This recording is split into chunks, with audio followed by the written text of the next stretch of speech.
In 1692, Salem Village was seized by a wave of witchcraft accusations. 20 innocent people were brutally executed. Today, those events cast a shadow over the town, preserved in memorials, ghost tours, and an annual Halloween festival. Welcome to Goober Files, where we investigate the horrors and oddities of the human internet. Stick around, because today we're taking a look at some of the most horrifying cases of the Salem witch trials. The Salem witch trials were a series of hearings in colonial Massachusetts. The Salem witch trials were a series of hearings in colonial Massachusetts from February 1692 to May 1693, in which local neighbors accused over 200 people of practicing witchcraft. At least 19 men and women were hanged, and one more pressed to death during the hysteria. In October 1692, Governor William Phips finally dissolved the special witch court, and by spring 1693, the remaining prisoners were cleared and pardoned. Whoops!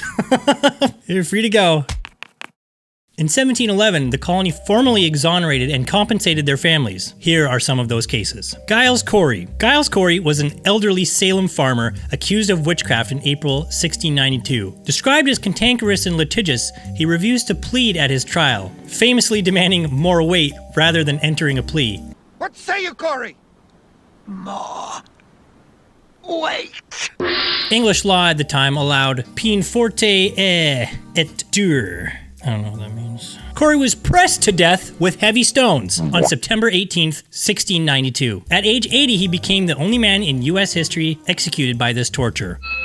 But 80 for 1692 was like way past life expectancy, I feel like, anyway. And it wouldn't have taken that many stones if you're just a little old man. Probably just a couple of piled pebbles. Squash you like a bug.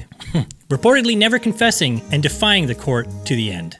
W. Today, Giles Corey's memory endures through historical accounts and folklore. His grave and estate were claimed by his heirs. Paranormal lore has attached a haunting to Corey's legacy. Investigators claim that Giles Corey's ghost sometimes appears in Salem. For example, ghost hunting accounts report seeing the figure of Giles Corey and his wife Mary Bright Corey at the old Burying Point Cemetery as an omen before local disasters. Oh, local disaster. You feel maybe something in the wind, something in the breeze. You go to the graveyard and search for the ghost of Giles Corey, and then you know something wicked this way comes. One source even describes Mary's specter rising near her headstone and Giles' spectral form returning before calamities. Such stories reflect the enduring fascination with Corey's dramatic end. Squashed by stones.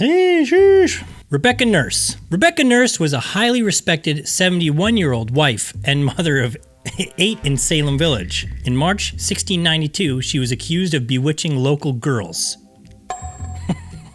Is that all the information we know? She's bewitching them? At her June 1692 trial, the jury initially acquitted her, but under pressure was forced to reverse the verdict and found her guilty. Oh, yeah, that's why you don't want to be judged by a jury of your peers during, like, 1600s witch hysteria. It's probably just gonna be like, okay, I want to fit in, so she is definitely a witch. Governor Phips briefly pardoned the nurse, but Salem local officials overrode this, and she was hanged on July 19th, 1692 on Gallows Hill. Sources note that afterwards, her family retrieved her body for a proper burial. Today, a large granite monument marks Nurse's grave at the family homestead cemetery. Rebecca Nurse's home still stands as a museum, preserving her memory. Judge Jonathan Corwin. The bad guy. The Witch House in Salem, home of Judge Jonathan Corwin, now a museum. Judge Jonathan Corwin was a Salem magistrate who presided over many examinations during the trials. His brick home, known today as the Witch House, is Salem's only standing structure with direct ties to the proceedings. Corwin served on the courts of Oyer and Terminer and was responsible for sending 19 people to the gallows. He notably never apologized for his role. Sheesh! That's crazy, because in 1693, the remaining prisoners were cleared and pardoned, but he's just like, not sorry.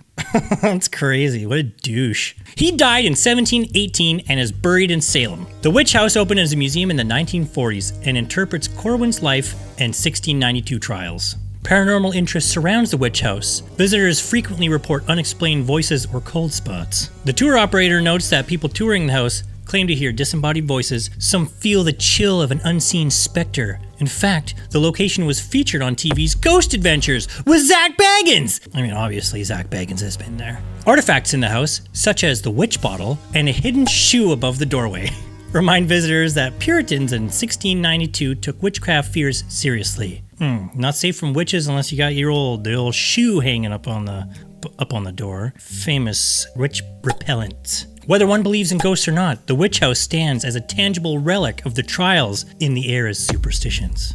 Sarah Good. It went bad. Sarah Good was a poor Salem village woman. I was about to say, poor Salem witch, whose troubled life made her an early target. Just some riffraff off the street. Witch! Anyone they don't like. In February 1692, she and 2 other women were the first formally accused of witchcraft by young Betty Paris. Just some freaking jealous woman. Witch! Yes. Sarah Good steadfastly denied the charges, because witchcraft isn't real, but she was convicted and hanged on July 19th, 1692. 4 months of back and forth and witch testing. Throw her in some water, she floats. She's a witch, right? She thinks she's innocent. That's kind of the vibe they were going for here. No specific hauntings were documented for Sarah Good herself. In folklore, she is often grouped with the others executed at Gallows Hill. And some ghost story sources mention a woman in white haunting Salem cemeteries. But unlike Nurse or Corey Good's historical footprint is mainly her tragic story and her curse uttered at execution. If you take my life away, God will give you blood to drink. So I hope you enjoyed that wild look at some of Salem witch trials' craziest stories. There are many more we can dive into, but for now, let's lock this one back up in the Goober Files.